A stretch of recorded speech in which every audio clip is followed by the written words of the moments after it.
એને સબસ્ક્રાઈબ કરો, લાઈક કરો, શેર કરો.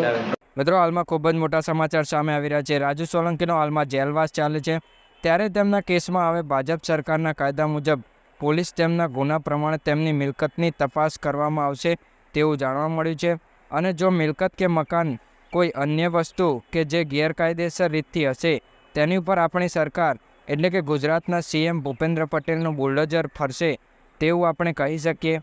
અને રાજુ સોલંકીના પરિવારના બધા જ જેલમાં છે, એટલે કે આખી ગુનાહિત ટોળકીની જેટલી પણ મિલકત હશે તેની તપાસ કરવામાં આવશે. રાજુ સોલંકીને જયરાજસિંહ અને ગણેશ ગોંડલ સામે પડવું ભારે પડ્યું છે. હવે તેમની મુશ્કેલી દિવસે ને દિવસે વધતી જઈ રહી છે.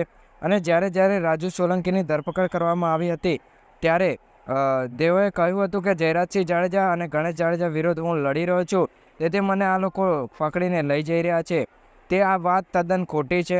રાજુ સોલંકી જાતે જ ગુનેગાર છે, પણ તેમની પર ગણેશ ગોંડલના કેસ થયા પછી આ ગુનો લાગુ થયો છે. એટલે ક્યાંક ને ક્યાંક ગણેશ ગોંડલના પિતા જયરાજસિંહે પણ રાજુ સોલંકીને દિવસે દિવસે નવા આંદોલન કરતા હતા, નવી સ્કીમો રમતા હતા, જેથી ગણેશ ગોંડલ વધારે જેલમાં રહે.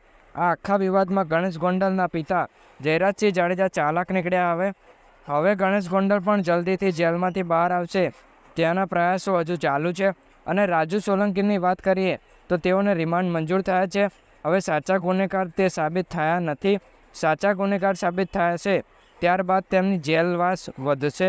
અત્યારે હાલમાં સુરતના લાજપોર જેલમાં તેમને પૂરવામાં આવ્યા છે અને તેમના વકીલ દ્વારા હાઈકોર્ટમાં કેસ નોંધાયો છે. અને વકીલે એવું પણ જણાવ્યું છે કે અમે સરકાર સામે લડીશું અને રાજુ સોલંકીને છોડાવીશું. તમને શું લાગે છે મિત્રો કે ગણેશ ગોંડલ અને રાજુ સોલંકી બંને ગુનેગાર તો છે જ, પરંતુ તમને કોણ વધારે મોટે ગુનેગાર લાગે છે? નીચે કોમેન્ટમાં તમારું મંતવ્ય જણાવવાનું ભૂલતા નહીં.